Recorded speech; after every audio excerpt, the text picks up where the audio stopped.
Boa noite, sejam todos muito bem-vindos a mais um Chá com a Geronto. Hoje vamos falar um pouco sobre vida acadêmica, sobre doença de Parkinson, sobre cognição, sobre parte motora, tudo um pouquinho. Hoje, como eu havia falado, nossa live vai ser um formato um pouquinho diferente. Boa noite, Fabi, seja muito bem-vinda. A gente vai, formato hoje da live um pouquinho diferente, a gente vai falar um pouquinho da vida acadêmica, só que trazendo informações muito importantes também sobre a doença de Parkinson, a gente vai discutir artigos. Então, hoje eu vou receber a minha orientadora, que eu tenho muito carinho por ela.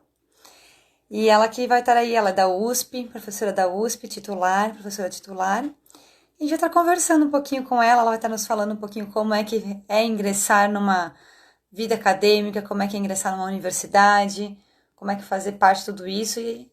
E contrapartida, a gente vai estar falando também sobre doença de Parkinson, como ajudar os pacientes que sofrem deste mal, né? Deste mal não, dessa doença, dessa patologia, né?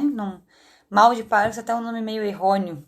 A gente até conversou com o doutor João Felipe esses dias, e a gente falou sobre essa questão de falar mal de Parkinson, uma coisa, um termo tão pesado, tão forte, né? Parece que a pessoa foi assim, acabou a vida dela, e bem pelo contrário. A gente tem que deixar sempre, a doença tem que ser sempre ficar em último plano. A gente tem que cuidar, mas sempre deixar em último plano.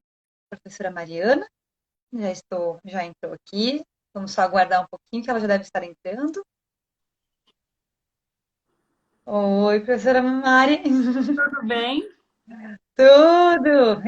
Que bom te ver, pelo menos por aqui, né?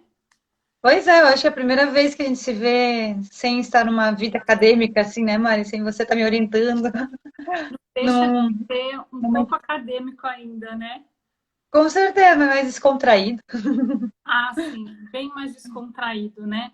Um tanto diferente da última vez que a gente se viu pessoalmente, que acho que foi na sua defesa de mestrado, né? O meu coração estava batendo um pouquinho mais forte só. É uma ansiedade um pouco maior, né? Aquela incerteza toda. E de repente passa tão rápido, né? Estamos aqui.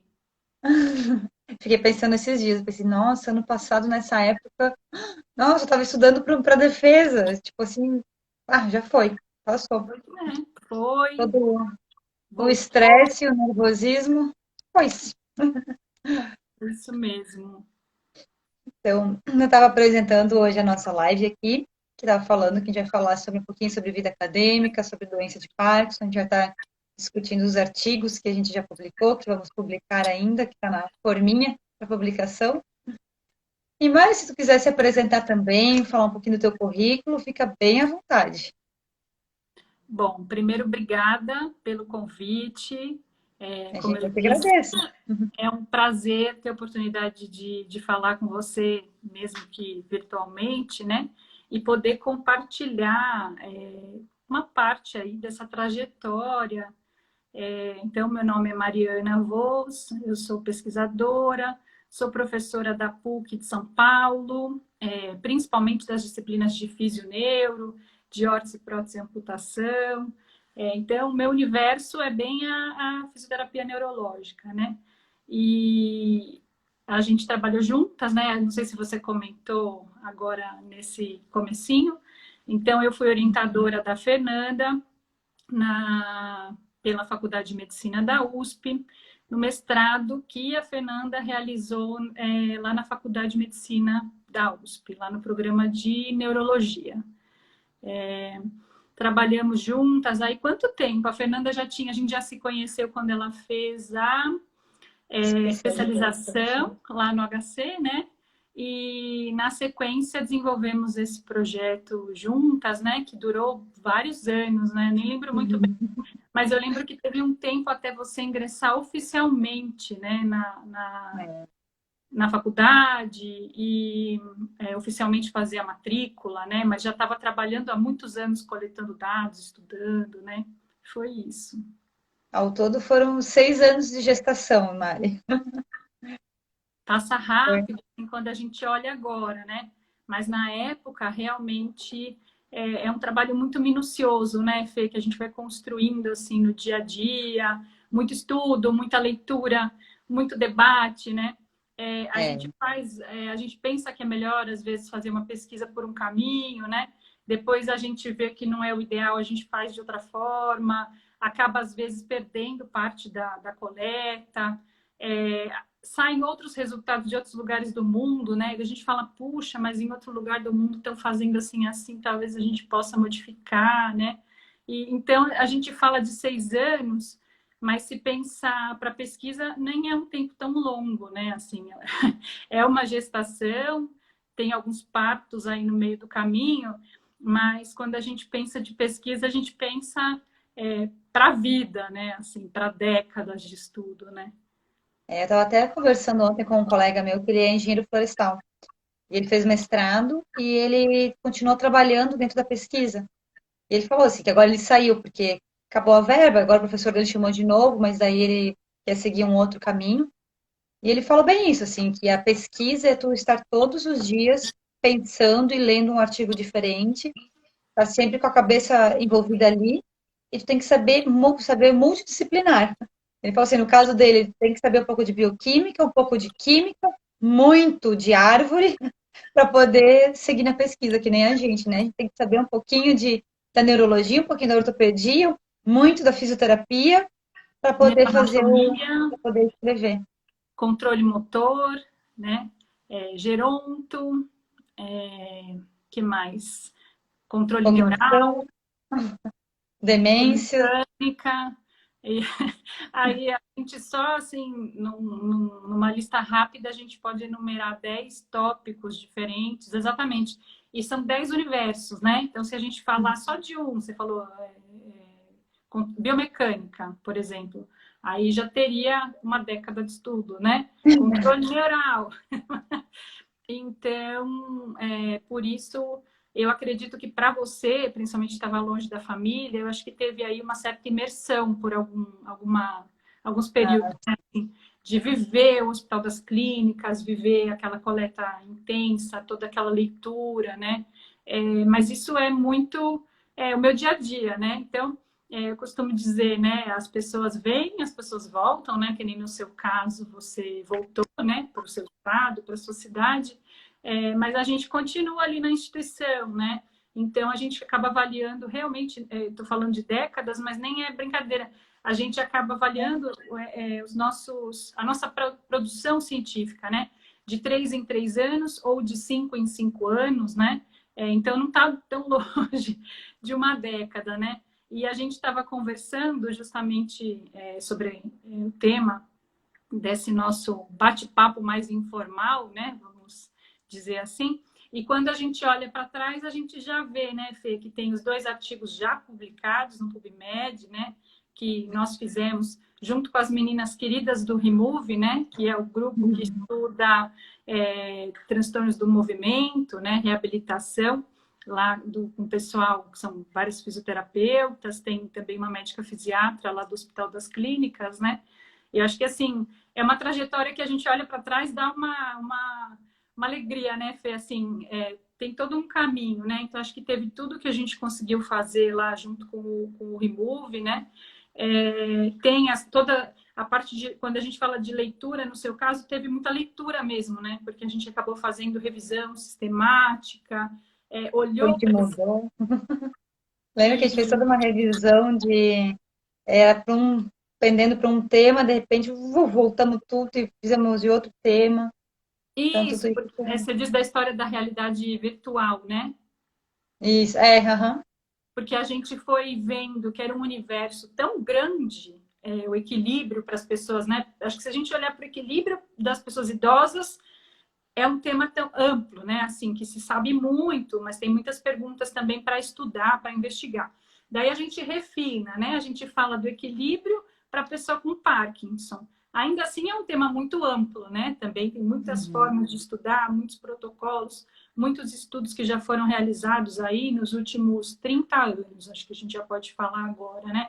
E a gente foi refinando. Então a gente queria ver o equilíbrio, mas o equilíbrio combinando esse ajuste postural mais automático, mas tarefas mais voluntárias também. Então, a gente foi sofisticando, refinando, acho que é a nossa pergunta, né? À medida que o tempo foi passando, né? Até que a gente chegou na realidade virtual. Então, vamos ver também a tecnologia, né? E daí, assim, a nossa revisão sistemática até que ficou bonitinha, bem tecnológica. Não sei se depois você vai compartilhar. Eu acho que vale a pena, né? A gente colocar ou nos stories ou no feed mesmo, esses artigos que a gente está contando, porque daí o pessoal, tanto pacientes, né? Então, pessoas que têm alguma questão, fazem algum tipo de treinamento de equilíbrio, quanto terapeutas, eu acho que vale a pena a leitura na íntegra depois, né? Mas a gente vai colocar, eu posso deixar o link, né, dos que já estão publicados, eu deixo o link dos artigos. Acho bem Isso, eu interessante. acho. Isso. Até uma das perguntas que me fizeram, assim, quando eu falei que eu estava ingressando no mestrado em doença de Parkinson, neurologia, com o tema de doença de Parkinson, muita gente me perguntava, por que doença de Parkinson? Por que não Alzheimer, né? Na época eu falava, olha, gente, primeiro porque foi doença de Parkinson, a Alzheimer é a primeira doença neurológica que mais acomete as pessoas da terceira idade, só que a doença de Parkinson é a segunda doença que mais acomete, neurologicamente, né? Então ela tá ali junto. E depois porque foi minha oportunidade, porque eu nunca esqueço que a gente estava já nas finaleiras, assim, para se formar na especialização, e a Mari nos deu uma matéria na especialização, que eu fiz minha especialização em geronto, né? Pra quem está assistindo e não sabe, eu fiz minha especialização em gerontologia ali no HC da USP. Aí a Mari deu a aula e no final da aula ela falou as palavrinhas mágicas, assim. Ah, quem está acabando o curso agora, quem é que tem vontade de continuar estudando, fazendo pesquisa, de repente fazer um mestrado. Aí a Mari falou, mestrado, eu pensei, opa. Aí na época era eu e a Carol, lembra da Carol, né, de Manaus, que morava comigo. Aí nós duas começamos, opa, as duas não, a Carol não era do interior, mas eu era do interior de Santa Catarina, eu pensei, caramba, o mestrado da USP, né? Aí foi quando eu fui atrás da Mari, fui conversar, era uma proposta em doença de Parkinson, então não tinha muito, era pegar ou largar. E para mim, era bem dentro da minha área da gerontologia, até tinha vários temas que tu tinha me sugerido, né, Mari? Eu que quis seguir essa área de comparar um idoso saudável com um idoso com doença de Parkinson, para ficar dentro da minha área da geriatria, não fugir, e ao mesmo tempo a doença de Parkinson é a segunda doença que mais acomete. E para minha surpresa, quando eu voltei para Timbó, gente, o que eu atendi, o que eu atendo de pacientes com doença de Parkinson, eu posso contar nos dedos com Alzheimer, mas com Parkinson é o que mais surge. E na época eu até falava assim, Mari, só tem mulher com doença de Parkinson, que normalmente é 2 para 1, né? 2 homens para uma mulher, e aqui em Timbó, aqui na nossa região, só pegava mulher, mulher, mulher. Até hoje eu não sei, a gente não descobriu. Estão aparecendo os homens, Mari, mas tem muita mulher também, assim. E mulher, assim, às vezes que descobre precocemente, antes, assim, com 50 anos, estão É isso descobrindo. que eu ia te dizer, né? Com base em outros estudos, a minha hipótese, né? A gente sabe que no método científico a gente faz uma hipótese, depois nós temos que investigar, né? Não é simplesmente o que Achado além, né? se acha, é o primeiro passo para a gente começar a estudar, organizar a pesquisa. Mas eu diria isso, eu acho que talvez as mulheres procuram a reabilitação mais precocemente, né? E as mulheres talvez tenham, nesse primeiro momento, uma aderência maior, um pouco mais de disciplina, né, para fazer a fisioterapia, né? Eu acho, não sei, eu estou falando por outras doenças que já têm esse tipo de relato na literatura, né? É que o homem, às vezes, ele posterga um pouco essa procura pelo tratamento. Se não está atrapalhando tanto, ele fala, vamos ver, vamos levando e tal, né? E a mulher, com relação a esse autocuidado, ela tem uma disciplina talvez maior, e, portanto, a mulher adere melhor às estratégias de prevenção e de promoção de saúde, que é muito seu trabalho aí, né? Os exercícios têm como objetivo tornar as pessoas mais saudáveis, não é isso? E prevenir, por exemplo, as quedas e outros agravos, né? Exatamente. E aí que entra a pesquisa também, a importância da pesquisa, né? De a gente ter um aval.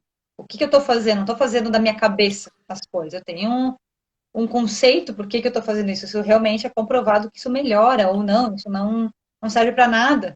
Que também a gente discutiu muito sobre essa questão, né? Que teve uma parte dos nossos artigos que tipo, não, a gente não via muito resultado, e também é importante falar isso.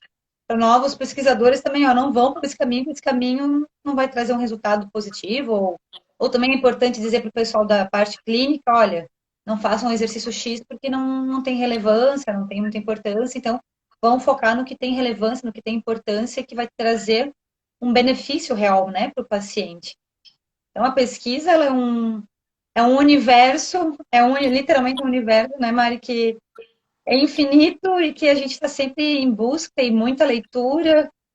Não vou dizer que foi fácil, não foi, teve vezes que foi bem difícil, mas é muito gratificante, assim, hoje olhar, assim, e ver o meu livrinho lá no meu consultório da minha defesa é muito gostoso, assim, sabe? Esse é meu, Tenho aqui, foi você a minha acredita que eu trouxe aqui? Eu trouxe aqui, ó. para provar. Fica lá na minha estante também, né? Você sabe, Mari, que esses dias eu fui procurar alguma coisa de doença de Parkinson e não sei por que, de repente apareceu a minha publicação, a minha tese, minha dissertação. Aparece a minha dissertação e assim, caramba, que chique. Estou no No Google. Google, né? Quando você faz uma busca ou no PubMed, daí você fala, olha, sou eu aqui. Sou eu. Muito Nossa, legal, é muito não sei gostoso. de quem é. É uma surpresa gostosa mesmo. Sim, tem razão. Eu estava te ouvindo e eu estava pensando um monte de coisa, né? Deixa eu ver se eu organizo aqui de uma forma sistemática. Por exemplo, a estatística. Eu acho que a gente pode falar, em linhas gerais, sobre o tabu da estatística, né? Como é que foi essa experiência, né? Então, coleta, às vezes, um estudo piloto, né? Ou já tem aquele cálculo amostral, a gente sabe quantos você tem que avaliar, né? E aí, é o que você falou, a gente começa a ver cada desfecho, né? Cada variável que a gente pensou em investigar lá, em fazer os testes, né? Eu lembro, daí eu acho que você pode dizer melhor do que eu, né?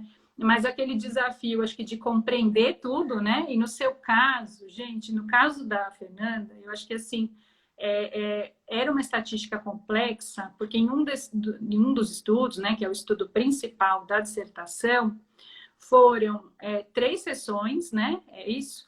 8 repetições da tarefa A e da tarefa B numa sessão. Daí passou uma semana, depois novamente, né? 8 repetições da tarefa A e da tarefa B, e daí passou um mês, né? Um mês para ver a retenção. Só que esse de um mês, a gente já tinha tudo praticamente pronto, que quando eu fui qualificar. Aí na qualificação é que eles sugeriram eu fazer daqui a um mês. Aí lá vou eu pego tudo de novo, aqueles tapetes. Até tem uma lenda história desses tapetes, né, Mari?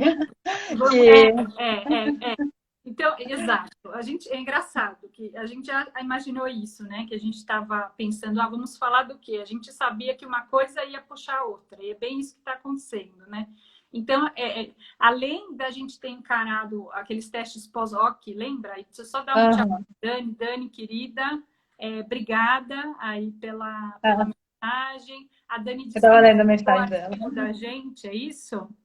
Que ela fica animada com os artigos. Então, artigos nossos, né, Dani? Artigos do grupo, né? Cada vez mais, com certeza, né? Tanto específico para transtornos do movimento, mas também para outras áreas da reabilitação, né? É sempre bom a gente encontrar, né? Artigos nossos e artigos de colegas brasileiros também, né, Fê? Assim, a gente fica naquela expectativa dos grupos brasileiros se consolidarem, né? Mesmo às vezes em situações adversas aí que a gente enfrenta, né? Então, só quis mandar um beijinho especial para Dani, que está muito aí vivendo exatamente esse dia a dia, né? Que a gente está falando aqui, né? Boa sorte, Dani! Já deu tudo certo. Vai dar um pouco de. Já deu muito trabalho e ainda vai dar mais um tanto de trabalho. Mas no final, a gente persistindo, né, Fê, dá tudo certo, né? E tem que persistir. É o que a Mari fala, assim, me manda, se eu não respondo, manda e-mail de novo, continua mandando, que não é chato, me manda, e assim eu fazia, né, Mari? Ainda Isso, mais. a mensagem baixa, né? Assim, vem, e fim de semestre é isso, vem aquele avalanche, né? Como é que eu falava? E é prazo, você avisa, é o meu prazo. Não posso perder o prazo, né? Então, daí, acho que assim, teve todo o sufoco da estatística, da gente lidar com essas 24 repetições. Imagina a variabilidade, né, Fê? Se a gente está avaliando tanto pessoas com Parkinson quanto pessoas da mesma idade, homens e mulheres sem Parkinson, as pessoas reagem de jeitos diferentes, né? Então, até a gente adequar, entender a quantas pessoas, qual o desvio padrão que a gente está lidando, porque a gente estava criando algumas tarefas novas, né? Então, assim, a Sim. gente assumiu esse risco em algumas etapas. E a outra questão que acho que cabe você contar, eu também posso contar, é o tapete em si, né? Você quer contar do tapete? É que o tapete, ele tem quanto era ampliado em 17 vezes, ele tinha o quê? Uns 5 metros quadrados? Mais ou menos isso, né? Acho que um pouquinho mais Então, até. 2,5 só por a 3. parte, só a parte A tinha um pouco mais de 5 metros quadrados. E essa tarefa, parte B, tinha mais 5 metros quadrados. Então, primeiro que começava aquela função dentro do hospital, que eu guardava no almoxarifado lá no térreo, lá do IPQ. E daí a moça da faxina, muito querida, me colocou naquele sacolão de como que é o nome? Não é de lixo, é que eles Hamper, jogam que o joga hamper, roupa de hospital, né? jogam as roupas de hospitais. Olha lá, Aí, ó, veja. o César conta o tapete. Aí, o que aconteceu? Era sempre lá eu carregando meus dois cachorrinhos e arrastando, e os médicos, os fisioterapeutas, enfermeiros, todo mundo passando por mim, e eu arrastando meus dois cachorrinhos. Aí, quando eu pensei assim, agora acabou, não precisa mais pesquisar, aí eu qualifiquei e eles acharam muito interessante em eu continuar verificando daqui a um mês, se essa validação vai continuar daqui a um mês, esse aprendizado cognitivo-motor, que depois eu vou falar um pouquinho, que a gente acabou pulando os títulos ali, mas o que acontece, como eu fazia de uma semana em uma semana seguida, aí tranquilo, mas aí quando eles falaram para mim fazer uma semana seguida, e mais um mês, eu teria que recrutar mais pessoas. E nisso eu já tinha voltado para Santa Catarina nesse meio tempo. O que que eu e a Mari fizemos? A Mari ficou pensando que a Mari, gente, quem é orientanda da Mari, ama você, Mari, porque você é mais que uma orientadora. Você é uma mãe, você é um anjinho, você é tudo. E a Mari, assim, ela vai assim, ela tá pensando uma coisa, mas já tá bolando outra, né? De repente ela assim, Fê, minha mãe mora do lado de Congonhas. Vamos pra lá. Os tapetes estão lá na casa dela. No meio do caminho ela ligou, mãe, já vai pegando os tapetes, porque a Fê tem que pegar o tapete e já tem que pegar o avião. Eu. Gente, foi coisa assim, ó. A gente chegou na casa da mãe da Mari. A mãe da Mari também, acho que tá nos escutando, né, Eliana? Que ela é, tipo, super atleta ali com a gente, super disposta e é uma mãezona também, né, Mari? Tá sempre te acompanhando e vibrando. Eu lembro quando eu postava uma coisinha do mestrado, ela vibrava e era eu assim, nossa, que legal, assim, foi aquela mãe de Tá em professora que casa vibrou junto. agora, né? Mãe, se você estiver me vendo agora, vida Ela saudável. tinha entrado, Mari. Tá em casa agora, né? Com essa história toda da pandemia, tá de castigo, minha mãe. Tadinha. Ela aí. Aí, olha ali o tamanho. Aí a gente chegou na casa da mãe da Mari, colocamos, tinha uns lençóis antigos, né, Mari? Embrulhamos tudo. E eu cheguei no aeroporto, foi só o tempo de despachar e eu entrar para. Já estava assim, esgotando meu tempo para voar também. Aí E despachou a com minha uns mãe saiu da folhando. minha mãe, que ela falou: você leva isso e você não traz de volta para mim. Porque eu Gente, esse morava num tapete. apartamento pequeno e não tinha onde guardar lá na faculdade até hoje. Agora, eu acho que vocês imaginam, né, com a história toda da Covid. E qual não é a ironia do destino? Que agora eu estou atendendo no IPQ, né? Te falei, né? Os pacientes neurológicos que eu estou cobrindo lá, estou lá Sim. eu. Você sabe que várias vezes eu circulo ali pelo quarto andar, pela parte que está aberta, né, para atendimento de enfermaria, e eu lembro de você, eu lembro da Carol, da Carol Souza, e eu lembro do tapete, né? Eu lembro daquele óculos de realidade virtual também, Aham, e a gente fez aquele estudo do óculos também, fez todos aqueles testes, né? teste. E tudo mais, né? Assim, e me traz muitas memórias, né? Apesar de eu não ter acompanhado vocês no dia a dia, né? Quem que coletou foi a Débora, né? Você. A Débora coletou na primeira fase, junto com a Carol. Daí, quando eu entrei, eu coletei com a Carol, que morava comigo. Só que daí teve um momento que a Carol não, ela parou, porque daí ela trabalhava lá no HC. Aí era eu aqui sozinha, carregando os dois tapetes, assim. Gente, era uma função.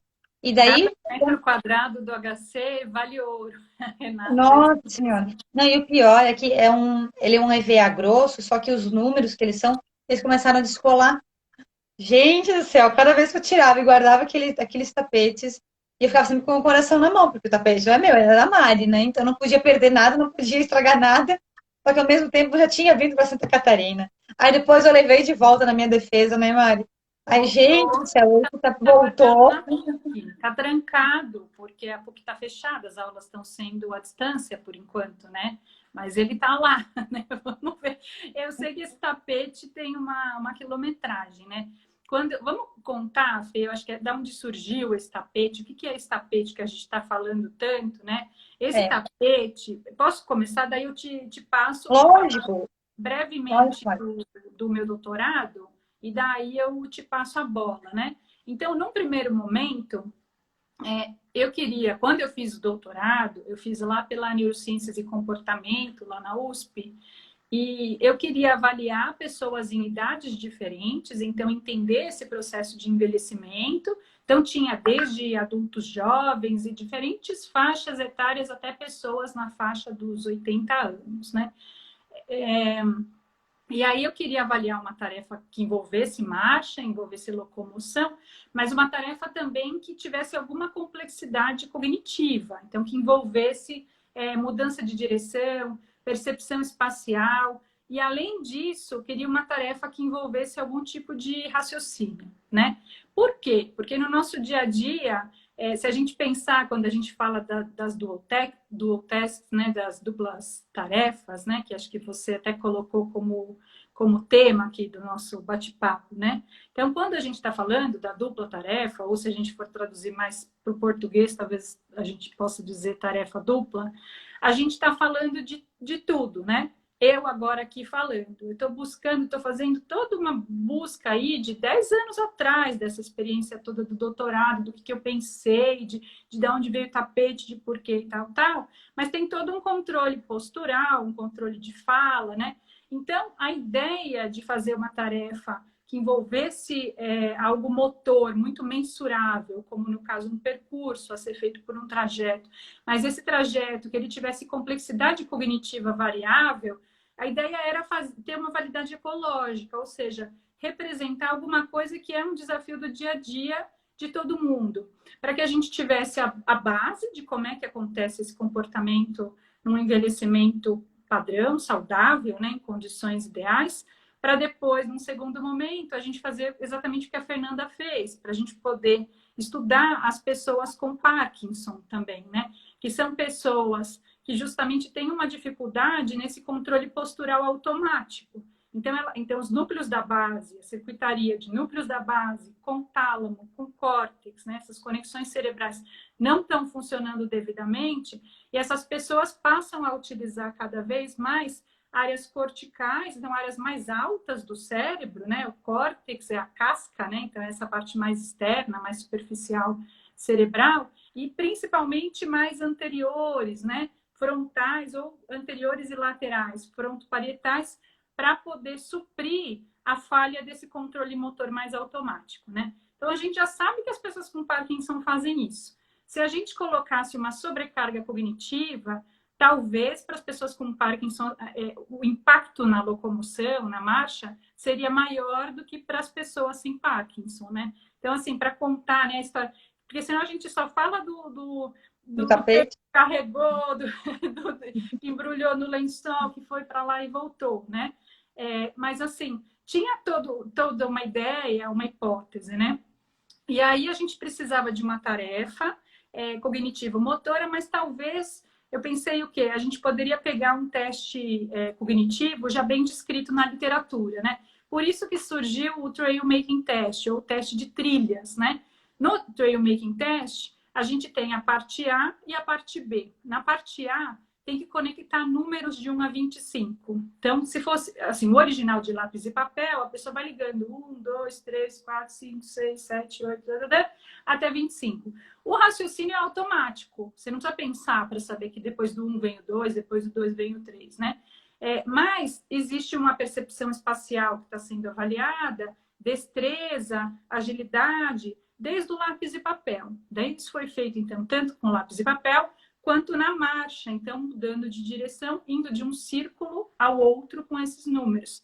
Mas eu acho que o interessante desse teste é a parte B, que ela tem uma alternância de números e letras. Então, a pessoa tinha que seguir a sequência numérica e a sequência das letras. Então, ficava 1A, 2B, 3C, 4D, e às vezes, então aumentou a complexidade, precisa de muito mais raciocínio, precisa de memória operacional, que é essa memória mais rápida, né?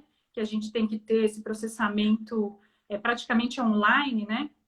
Então, onde é que eu parei de número, onde é que eu parei de letra, mas não mudou a demanda motora e de percepção espacial. Portanto, a gente tinha duas condições semelhantes, mas na parte B envolvia muito mais processamento cognitivo, né? Então, atenção, memória, do que na primeira parte, né? E a gente tinha o padrão do lápis e papel, porque então a gente conseguia testar essa pessoa sentada, né, na cadeira apoiada sobre a mesa, sem uma demanda grande, um impacto sobre o equilíbrio. Então a gente tinha várias condições controles, né, Fê? A gente tinha o lápis e papel versus a deambulação, para a gente poder ver o que estava acontecendo no equilíbrio. A gente tinha a tarefa A versus a tarefa B, então tinha uma complexidade diferente do ponto de vista cognitivo também. Então, a gente conseguia duas condições motoras, duas condições cognitivas, e a Fernanda, eu acho que foi arrematou aí toda essa história, porque ela fez todas essas comparações num treinamento muito mais prolongado, então, em 3 sessões diferentes, distribuídas aí ao longo de mais de um mês, né, contando o tempo total que a gente fez de observação, e comparando as pessoas com Parkinson e as pessoas sem Parkinson do mesmo sexo e idade. Exato. Eu vou até falar, esse artigo que está na forma para ser publicado em cima da dissertação que eu defendi, que o título é Uma Nova Proposta de Treinamento da Tarefa Dupla em Pacientes com Doenças de Parkinson e Idosos Saudáveis, que é isso que a Mari comentou. A gente, então, comparou. Eu posso tentar colocar aqui, Mari, a imagem dos gráficos para a gente poder falar um pouquinho mais ou vamos Que deixar sabe. Se você, publicar? assim, eu acho que eu consegui mais ou menos explicar, Sim. pelo menos a ideia, né? Se você quiser mostrar, que se eu soubesse que mostrar, eu tinha feito mais caprichadinho. Mas se você quiser mostrar, eu acho que assim, eu acho que vale, assim, não tá tão bonitinho, vocês aguardem, ele vai sair lindíssimo no PubMed. Vamos torcer aí para nos próximos meses a gente já conseguir disponibilizar o material oficial. Mas se você quiser mostrar o slide... Eu só tenho que saber como é que eu faço isso. Eu não sei Você se eu vai sei. nas suas fotos, e daí, Mas quando você vê as suas fotos, é que eu você acho que eu não seleciona. consigo. É que se eu sair daqui, vai sair a live, eu acho, Mari. Se eu for na minha Então, galeria de fotos. vamos fazer o seguinte, eu acho que talvez seja até melhor. A gente faz juntas no final agora, depois da live, a gente coloca um dos gráficos e uma explicaçãozinha mais completinha. Daí você vê se você coloca no feed ou nos stories. Isso. Né? Daí no Porque eu final... achei que essas cartinhas que não é só para fazer pergunta mesmo. Eu achei que eu ia conseguir. Eu tenho que ver como é que eu faço para.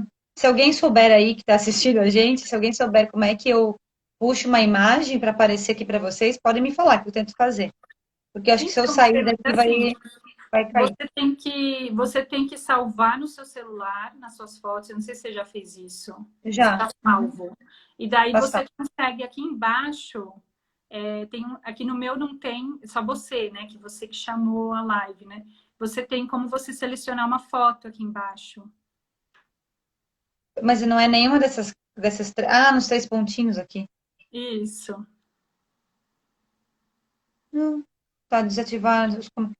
tá só falando Não, dos comentários, daí tem aquelas imagenzinhas. Ó, olha, mil frutos em você, olha ó. aí, ó, que legal.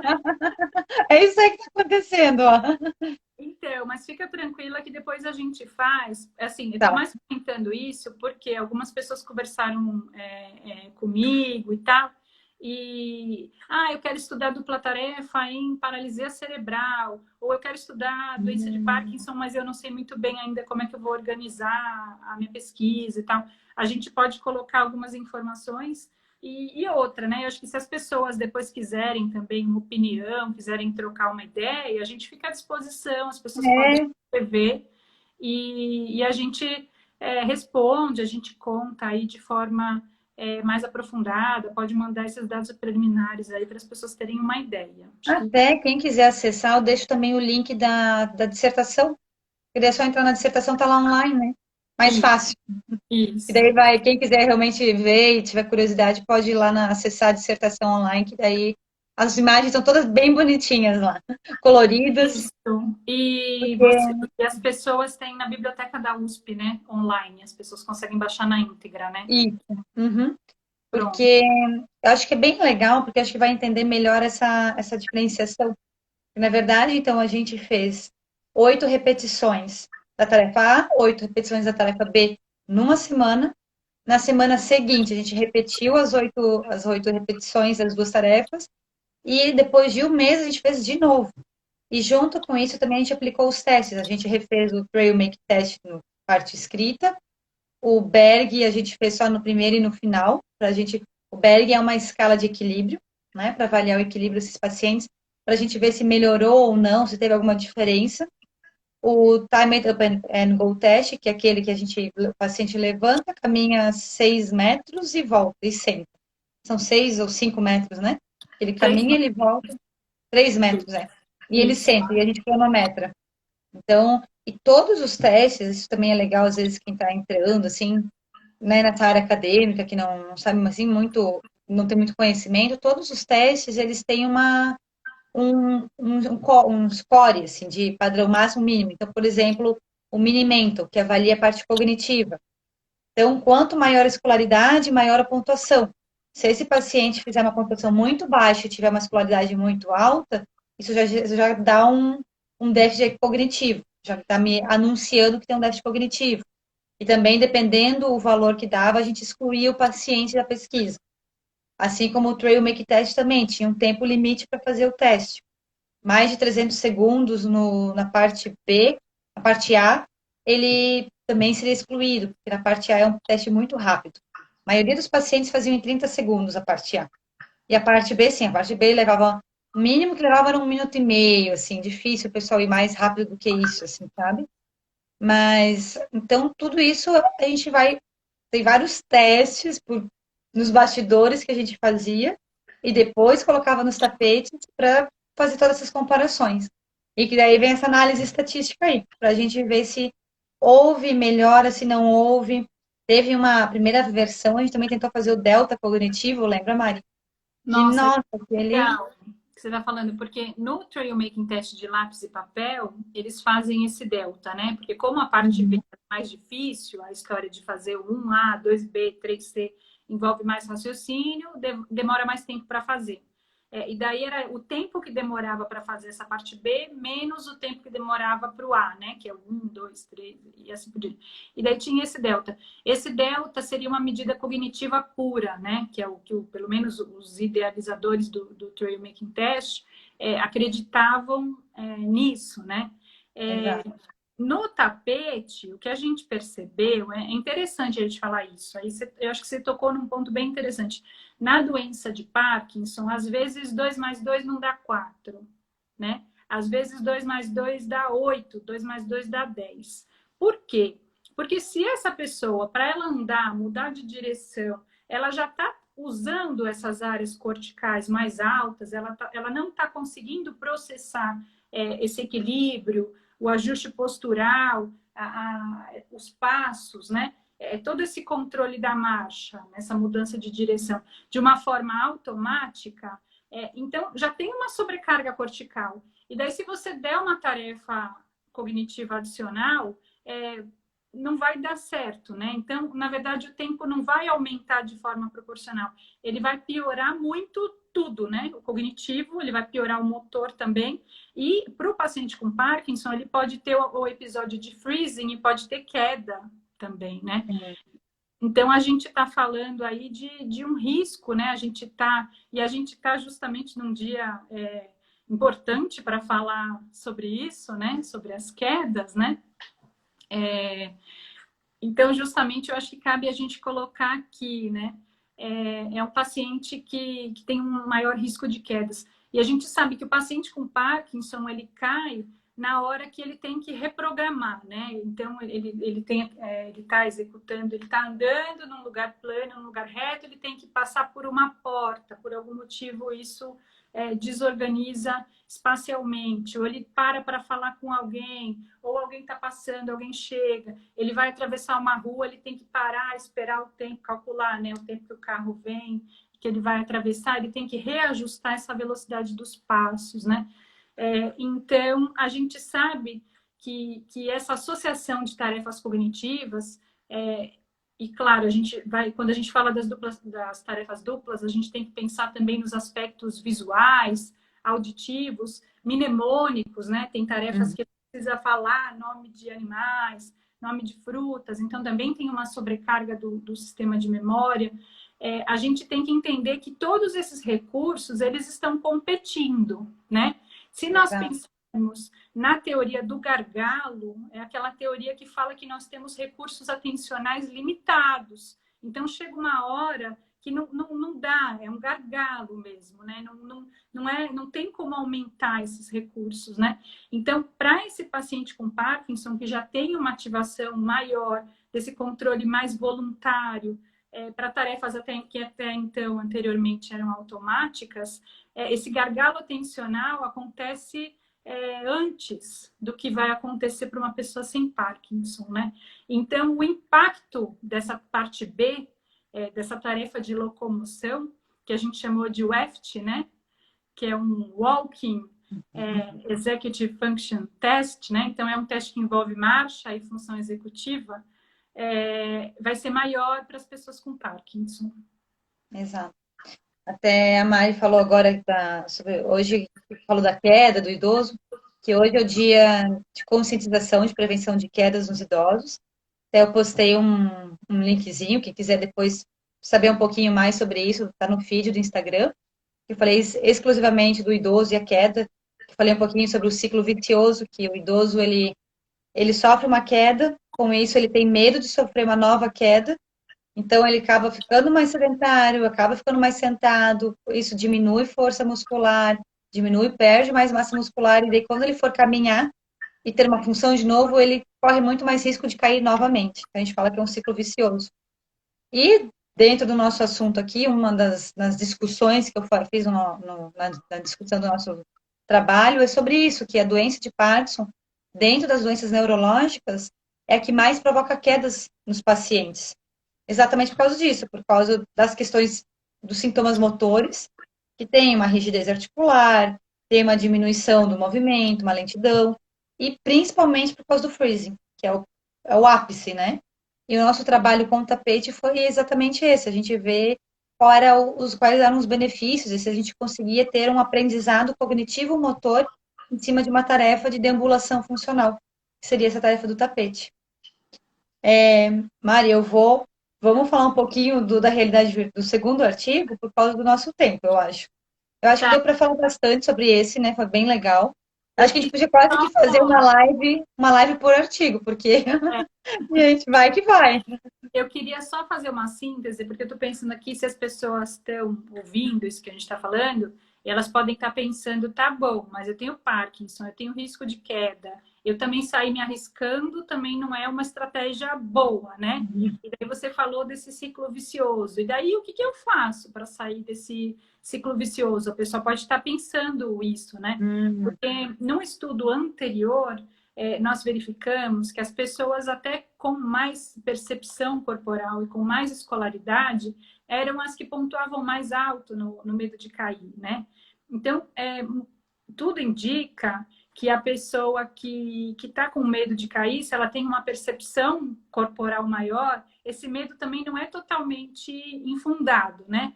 Então, o Sim, caminho, eu acho que o ponto crucial é como lidar com isso, né? Então, para as pessoas com Parkinson, trabalhem não só em tarefas, por exemplo, eu vou fazer só musculação na postura sentada, né, Fê? Ou só vou fazer exercício sim. deitado, né? Eu tô deitado, eu tô fazendo não sei quanto de carga, eu faço não sei quanto de abdominal. É claro que isso é bom, isso é importante, isso é bom para todos nós, né? Fazer musculação, fazer exercício de fortalecimento, né? Mas é muito importante o treinamento em ortostatismo, então em pé, com essa locomoção, com essa mudança de direção. E muitas vezes, se existe o risco de queda, e que existe para a maioria das pessoas com Parkinson, com um terapeuta especializado supervisionando, né?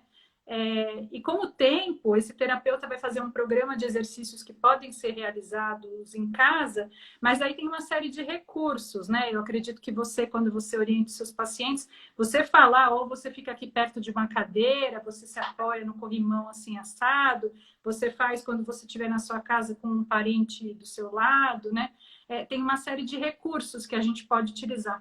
Então, eu acho que assim, a gente tem que achar esse equilíbrio da conduta terapêutica, né? Quando a gente vai treinar o equilíbrio do paciente. Qual é a demanda? Porque eu não posso dar uma tarefas associadas muito difíceis, como eu falei para vocês do gargalo atencional, né?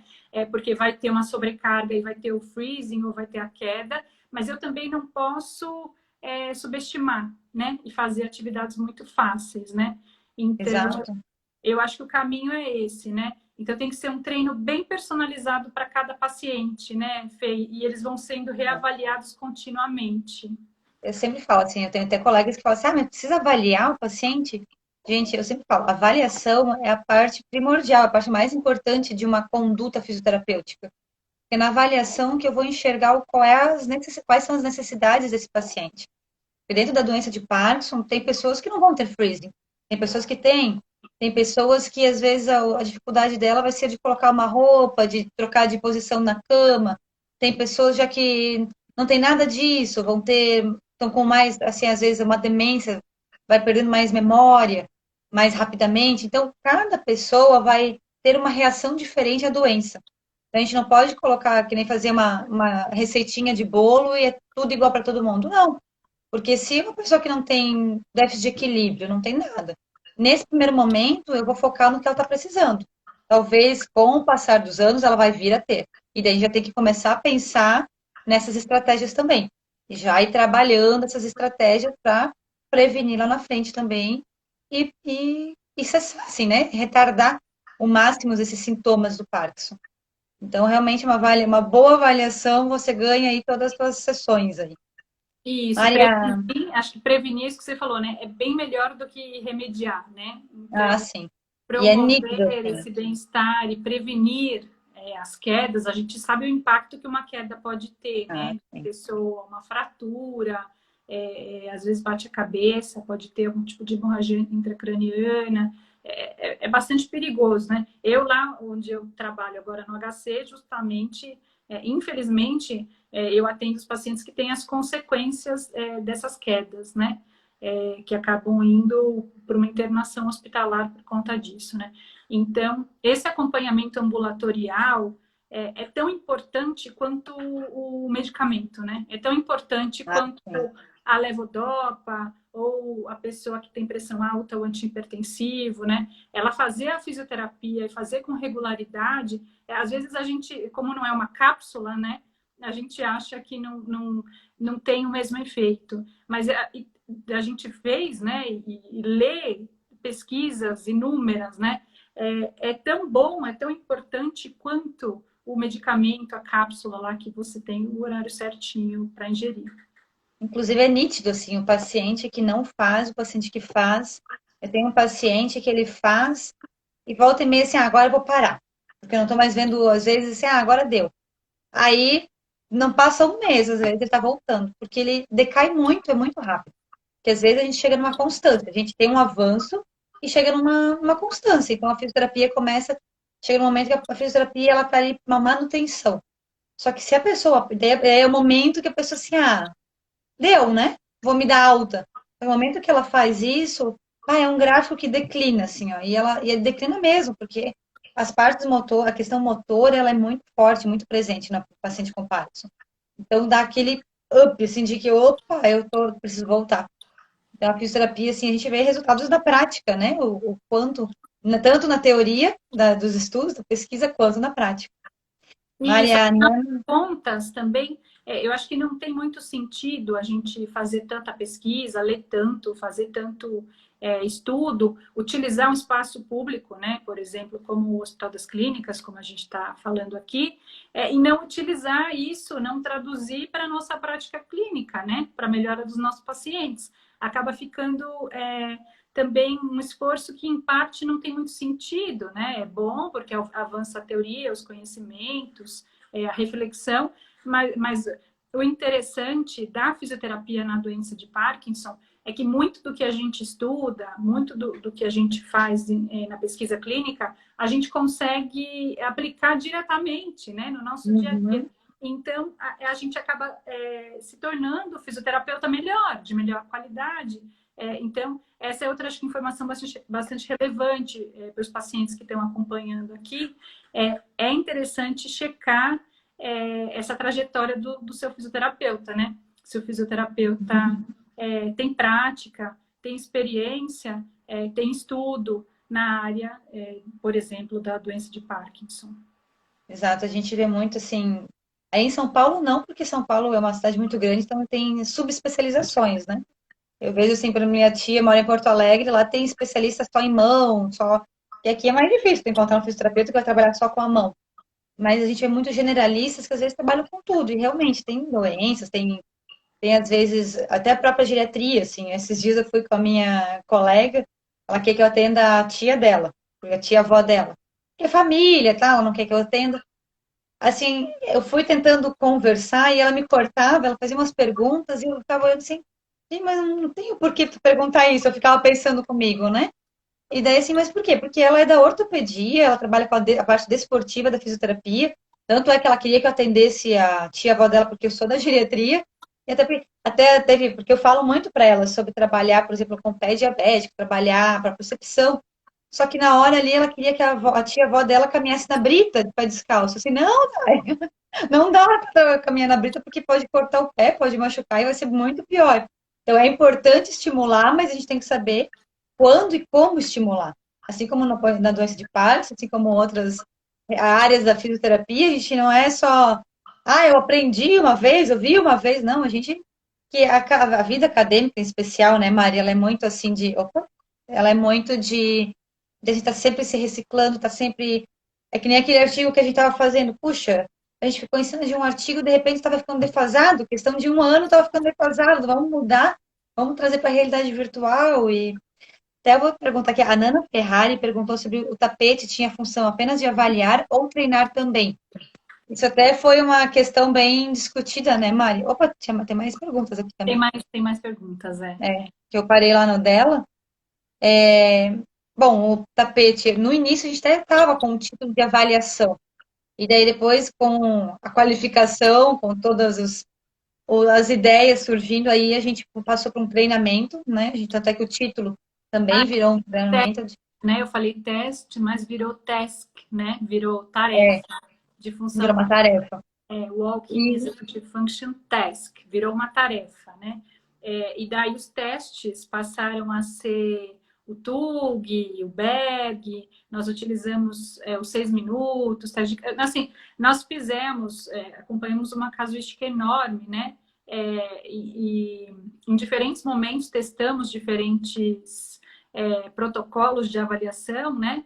Mas acredito aí que os principais desfechos, né, que é o que a gente vai colocar aí no paper como que já está, porque é o objetivo da dissertação da Fernanda, né, é ver o impacto sobre o TUG e sobre o Trail Making Test, né? Então, é o quanto generaliza o aspecto cognitivo, né? Então, ele treinar deambulando, se ele ficar melhor para fazer a tarefa de lápis e papel, e o quanto generaliza o aspecto motor. Então, ele treinando essa deambulação, se ele fica mais rápido no TUG, né? No Time Up and Go teste, né? E os outros nós fomos fazendo nos pilotos, como a Fernanda disse, teve diferentes etapas, aqui em São Paulo, depois em Timbó, né? Tivemos aí o pai da Fernanda sendo modelo, era seu pai? Era meu pai. Sendo modelo, depois para a gente poder fazer a representação da tarefa, né? Para a gente ter essa documentação em vídeo, né? Tivemos aí diferentes etapas em diferentes lugares, mas os desfechos foram esses. A gente tem mais uma pergunta, e daí talvez mais alguns poucos minutinhos, e daí você que é a chefa da live, você que decide aí o que a gente Eu tô aqui, eu tô com o olho nas perguntas e o olho ali aqui no meu reloginho aqui, porque tá esgotando nosso tempo aqui. Mas se você quiser comentar a pergunta, acho que vale a pena. Eu não consigo mais visualizar, acho que você consegue baixar. Tem aqui da fisioterapeuta Daniela Mello. Ela fez um textinho que, então, na prevenção de quedas, mesmo com idosos saudáveis, além de força, flexibilidade e equilíbrio, também trabalha o equilíbrio na dupla tarefa, pensando nas tarefas do dia a dia. O que vocês acham? Eu acho perfeito. Eu também estimulo muito os pacientes geriátricos em geral na tarefa dupla, porque não é só para Parkinson isso, gente. Isso é para todos os pacientes que têm algum comprometimento cognitivo também, motor, principalmente os geriátricos, né? Eu vou falar da minha área, que é geriatria, assim, mas Então, isso é uma de eu acordo trabalho com a isso é Dani. uma prevenção, né? Não é só um tratamento, é uma prevenção também. Então, a gente tem que visualizar, então eu acho perfeito. Quer falar alguma coisa sobre isso, Mário? Eu acho Posso que a fazer a gente próxima? acabou, a Dani perguntou, e eu acho que a gente acabou conversando, mais ou menos respondendo sem querer aí, eu não tinha visto a da Dani. Beijo, Vânia, querida. Gente, não percam. Vânia, escreve aqui, por favor. Na sexta-feira, vocês têm uma live imperdível com a Vânia e com a Fabiana, que são do Grupo Spectrum.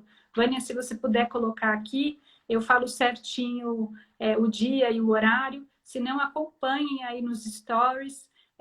São duas fisioterapeutas maravilhosas, não percam. Tinha mais uma pergunta, Fê, sobre Tem. AVDs. Da Fiso Ivonete Bonello. Durante a conduta, já podemos avaliar, estou certa? Eu, particularmente, eu faço a primeira avaliação, a primeira sessão que eu tenho com o paciente é a minha avaliação. Então, é ali que eu vou fazer todas. Se eu precisar fazer algum teste, eu vou fazer esse teste nesse dia, coletar toda a história, vou verificar como é que está esse equilíbrio desse paciente. Então, tudo vai depender da necessidade, da demanda. Se precisar, então, aplicar algum teste específico, eu vou aplicar na avaliação. Se precisar avaliar a sensibilidade, força, né, durante a avaliação. Que daí, com a avaliação, eu vou ter esse know-how para mim poder ir para as condutas. Eu tenho um objetivo correto, do certo do que eu quero fazer com esse paciente. Não vou ficar aleatória. Não vou ficar assim, agora eu vou trabalhar equilíbrio, mas o paciente nem tem déficit de equilíbrio. O que ele precisa é melhorar a mobilidade do quadril, da pelve.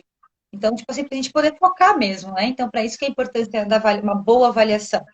Para me poder focar e entender qual é a necessidade desse paciente, inclusive a queixa funcional desse paciente, né?